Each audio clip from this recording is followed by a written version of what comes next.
தமிழ்நாடு மக்கள் ஒரு நல்ல சிஎம் தவற விட்டாங்க. அதுதான் உண்மை. உண்மையை உறக்க சொல்லணும். இனி எந்த கட்சி வேணாலும் நான் பெருசு நீ பெருசுன்னு பேசலாம். ஆனா மக்கள் எல்லாருக்குமே அவங்க உள்ளத்துல தெரியும் எந்த கட்சி பெரிய கட்சி, யார் ஒரு மிகப்பெரிய தலைவர்.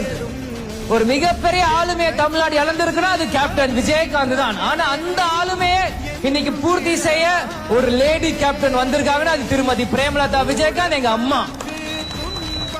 இன்னைக்கு திருமதி பிரேமலதா விஜயகாந்த் அடுத்த ஜெயலலிதாவா அப்படின்னு நிறைய பேர் கேக்குறாங்க.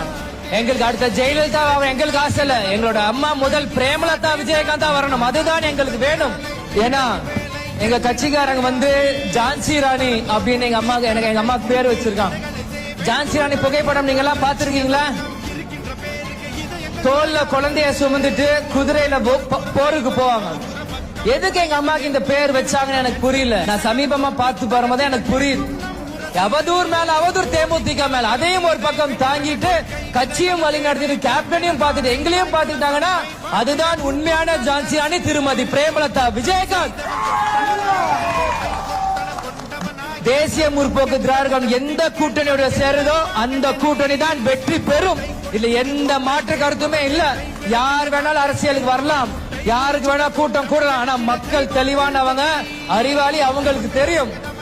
2005 கேப்டன் வந்து நான் கட்சி ஆரம்பிக்கிறேன் மாநாடு மதுரையில அப்படின்னு சொல்லி 2006 சட்டமன்றத்தில் ஒரு எம்எல்ஏ போனார்.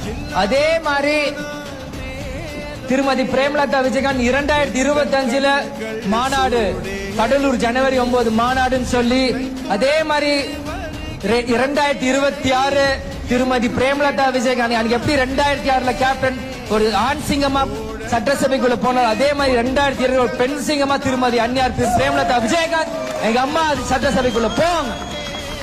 அவங்களோட சேர்ந்து பல எம்எல்ஏக்களும் எல்லா ஊர்ல இருந்தும் தேமுதிக சார்பாக போவாங்க. அதுக்கு உறுதுணையா 100க்கு 200% இந்த விஜய் பிரபு உழைக்க தயாரா இருக்கிறேன்.